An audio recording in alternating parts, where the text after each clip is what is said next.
இது ஒனி நியூஸின் இன்றைய பிரதான செய்திகள். செய்திகளை வாசிக்கும் நான் கனிஷ்கா குணபாலன். முதலில் தலைப்புச் செய்திகள். சுவிட்சர்லாந்தில் சுவிஸ் குடிமக்களை விட வெளிநாட்டவர்கள் அதிக ஊதியத்தை பெறுவதற்கான காரணம் என்ன? சுவிஸ் ஊதிய ஆய்வுகளின் முடிவு. சூரிச்சில் மலிவு வீடுகளை உருவாக்குவதற்கான புதிய முன்னெடுப்புகள். 2025 முதல் புதிய வீட்டு வசதிக்கு நிதி உதவி வழங்க தீர்மானம். சூரிச்சில் போலீசார் நடத்திய சோதனை நடவடிக்கையில் 28 வயதான துருக்கி நாட்டை சேர்ந்த வியாபாரியின் வீட்டில் கொக்கைன், ஹஷிஷ் போதைப்பொருள் கண்டுபிடிப்பு. ஜெனீவாவில் குடிநீருக்கான எச்சரிக்கை தளர்த்தப்பட்டது. தற்போது குழாய் நீர் பருகுவதற்கு மேலதிக முன்னெச்சரிக்கை நடவடிக்கைகள் தேவையில்லை. பணிச்சுமை அல்லது முழுநேர வேலை செய்பவர்களுக்கு புற்றுநோய் வருவதற்கான வாய்ப்புகள் அதிகம். ஃப்ரிபர்க் பல்கலைக்கழக ஆய்வுகளின் முடிவுகள். சுவிஸ் ஏர்லைன்ஸ் மற்றும் சுவிட்சர்லாந்தின் தேசிய ரயில் நிறுவனமான SBB இன்று முதல் தங்கள் ஏர் ரயில் நெட்வொர்க்கில் 4 புதிய இடங்களை சேர்த்துள்ளது. தொடர்வன விரிவான செய்திகள். சுவிட்சர்லாந்தில் மேலாளர் மட்டத்தில் பணியாற்றும் வெளிநாட்டவர்களுக்கு சுவிஸ் குடிமக்களை விட அதிக ஊதியம் வழங்கப்படுவதாக பெடரல் புள்ளியியல் அலுவலகத்தின் ஆய்வில் குறிப்பிடப்பட்டுள்ளது. சராசரியாக சுவிஸ் நாட்டை சேர்ந்த மேலாளர்கள் 1,29,100 சுவிஸ் பிராங்குகள் சம்பாதிக்கும் நிலையில், அதே பணியில் உள்ள வெளிநாட்டவர்கள் 1,30,000 சுவிஸ் பிராங்குகள் சம்பாதிக்கிறார்கள். அது மட்டுமின்றி பகுதி நேர பணி செய்வோருக்கு அதிக ஊதியம் வழங்கப்படுவதும் ஆய்வில் தெரியவந்துள்ளது. சில துறைகளில் பணியாளர் பற்றாக்குறை நிலவுவதே சுவிஸ் குடிமக்களை விட வெளிநாட்டவர்களுக்கு அதிக ஊதியம் வழங்கப்பட காரணம் என்கிறது பெடரல் புள்ளியியல் அலுவலகம். இந்த பணிகளை பொறுத்தவரை அவற்றை செய்பவர்கள் எந்த நாட்டவர்கள் என்பதை விட அந்த பணிக்கு பணியாளர்கள் கிடைக்காததே கூடுதல் ஊதியம் வழங்கப்படுவதற்கு காரணம் என மனிதவளத்துறை நிபுணர்கள் தெரிவித்துள்ளனர். சூரிச் நகரம் 2025 முதல் புதிய வீட்டுவசதி நிதியை, அதாவது ஹவுசிங் ஃபண்ட் முறையை அறிமுகப்படுத்துகிறது. இது குறிப்பாக இலபநோக்கற்ற வீட்டுவசதி கட்டுமானர்களுக்கு உதவுவதாக இருக்கும். இந்த நிதி அடுக்குமாடி குடியிருப்புகள் கட்டுதல் அல்லது புதுப்பித்தல் முயற்சிகளில் பங்களிக்க விரும்பும் கட்டுமானர்களுக்கு நிலம் மற்றும் சொத்துக்களை வாங்க உதவவுள்ளது. சூரிச் நகரமன்றம் அறிவித்தபடி இந்த வீட்டுவசதி நிதி தொடர்பான புதிய கட்டளைச் சட்டம் 2025 ஜனவரி 1 முதல் அமலுக்கு வரும். இதன் மூலம் உயர்ந்த சொத்து விலைகளுக்கு மத்தியில் சூரிச்சில் மலிவு வீடுகளை உருவாக்குவதற்காகவும் குறைந்த வாடகை நிலைமையை கொண்டுவரவும் இந்நிதி பங்களிக்கின்றது. இந்த திட்டத்திற்கு தகுதியுள்ளவர்களாக தனியார் வீட்டுவசதி அறக்கட்டளைகள், கூட்டுறவுகள், இலபநோக்கற்ற நிறுவனங்கள், சங்கங்கள் மற்றும் நகராட்சி சார்ந்த வீட்டுவசதி அறக்கட்டளைகள் ஆகியவை தகுதி பெற்றவையாக கருதப்படுகின்றன. இத்திட்டத்திற்கு சூரிச் நகர மக்கள் 2023 ஜூன் மாத வாக்கெடுப்பில் 100 மில்லியன் பிராங்குகளுக்கு சொத்துக் கடனும் 200 மில்லியன் பிராங்குகளுக்கு வீட்டு கட்டமைப்புக் கடனும் ஏற்படுத்த அனுமதி அளித்தனர்.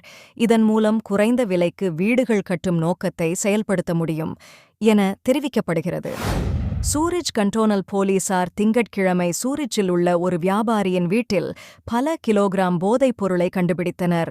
28 வயதான துருக்கி வியாபாரியை போலீசார் கைது செய்ததுடன் அவரிடம் பல 100 கிராம் கொக்கைன் இருந்ததாக தெரியவந்துள்ளது.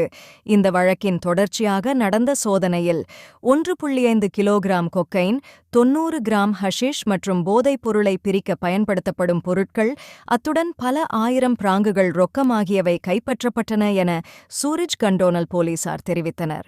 தற்போது இந்த நபரை அரச வழக்கறிஞர் அலுவலகத்திற்கு ஒப்படைக்கப்பட்டுள்ளார். மேலும் அவர் மீது தொடர்ந்து விசாரணை நடவடிக்கைகள் மேற்கொள்ளப்பட்டு வருகிறது என காவல்துறையினர் தெரிவித்துள்ளனர். சுவிட்சர்லாந்தின் ஜெனீவாவில் குடிநீர் தொடர்பில் முன்பு விடுக்கப்பட்ட எச்சரிக்கை தற்போது தளர்த்தப்பட்டுள்ளது. முந்தைய அறிவுறுத்தலின் அடிப்படையில் குழாய்களில் விநியோகம் செய்யப்படும் நீரில் பாக்டீரியாக்கள் உள்ளதாக கூறப்பட்டது. இதனால் அந்த நீரை பருக வேண்டாம் என பல நகர சபைகள் அறிவுறுத்தினார்கள். இந்த எச்சரிக்கை கடந்த சில நாட்களாக நடைமுறையில் இருந்தது. எனினும் தீவிர பரிசோதனைகள் செய்யப்பட்ட பிறகு இந்த நீர் பருகுவதற்கு உகந்ததாக உள்ளது என தற்போது அறிவிக்கப்பட்டுள்ளது. இதனால் குழாய் நீரை பயன்படுத்துவோரு மேலதிக முன்னெச்சரிக்கை நடவடிக்கைகள் எதுவும் எடுக்க தேவையில்லை என அதிகாரிகள் தெரிவித்துள்ளனர். முழுநேர ஊழியர்களுக்கு புற்றுநோய் வருவதற்கான வாய்ப்புகள் அதிகம் என்று ஃப்ரிபர்க் பல்கலைக்கழக ஆராய்ச்சியாளர்கள் தெரிவித்துள்ளனர். வெவ்வேறு வேலைகளில் இருப்பவர்களை விட முழுநேர வேலை செய்பவர்களுக்கு புற்றுநோய் வருவதற்கான வாய்ப்புகள் அதிகம் என்று அவர்களின் புதிய ஆய்வு காட்டுகிறது. இந்த ஆபத்து ஆண்களை விட பெண்களுக்கு அதிகம் என்று ஆராய்ச்சியாளர்கள் குறிப்பிட்டனர். வீட்டிலேயே தங்கி வீட்டையும் குழந்தைகளையும் கவனித்துக் கொள்ளும் பெண்களை விட முழுநேர வேலைக்குச் செல்லும் பெண்களுக்கு புற்றுநோய் ஏற்படும் அபாயம் அதிகம் என்று ஆய்வில் கண்டறியப்பட்டுள்ளது.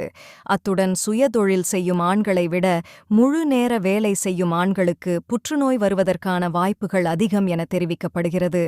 14 ஐரோப்பிய நாடுகளில் 1915 தொடக்கம் 1945க்கு இடையில் பிறந்த 12,500க்கும் மேற்பட்ட பெண்கள் மற்றும் ஆண்களின் பணி வரலாறுகள் மற்றும் அவர்களிடையே புற்றுநோய் வழக்குகள் ஆகியவற்றின் அடிப்படையில் ஆராய்ச்சியாளர்கள் தங்கள் கண்டுபிடிப்புகளை அடிப்படையாகக் கொண்டு சுவிஸ் தேசிய அறிவியல் அறக்கட்டளை ஆதரவுடன் இந்த ஆய்வு அறிவியல் அறிக்கை வெளியிடப்பட்டது.